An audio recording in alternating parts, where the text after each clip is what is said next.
understood by an individual. The complexity of memory could now be dissected into its component processes. First, input must be encoded, put into memory codes that can be registered by the brain. Then it must be stored and retained for some period of time, ranging from a moment to a lifetime.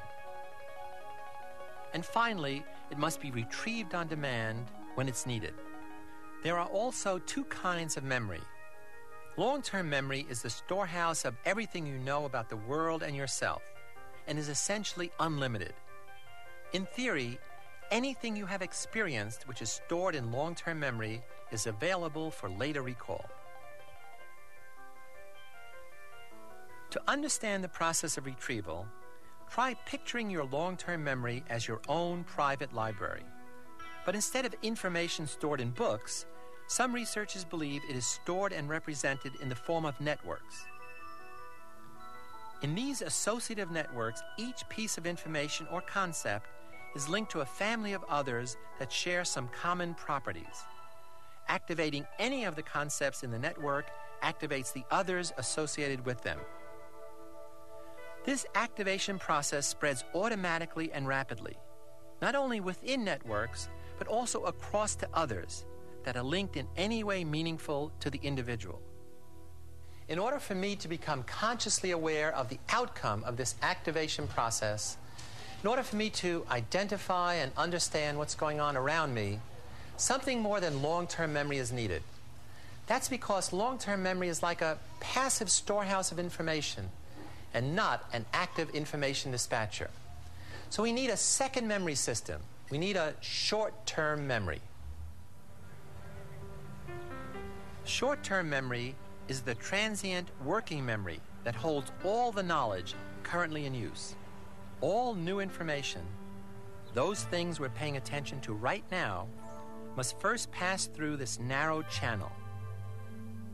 And the information we retrieve from our long-term memory must also pass through here for inspection.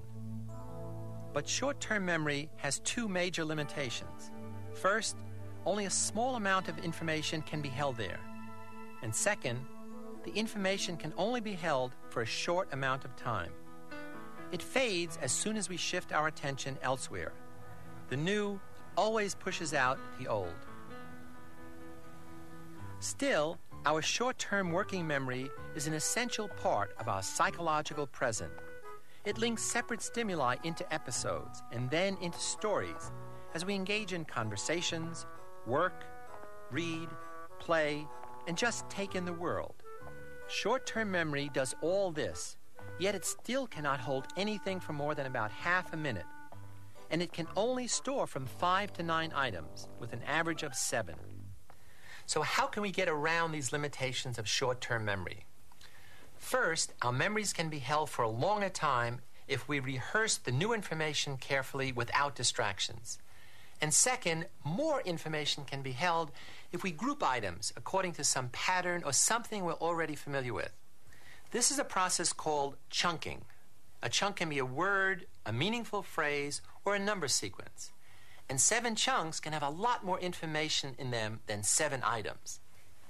For instance, after I say the following sequence aloud, I want you to repeat it back to me number for number. Here goes. 1, 7, 7, 6,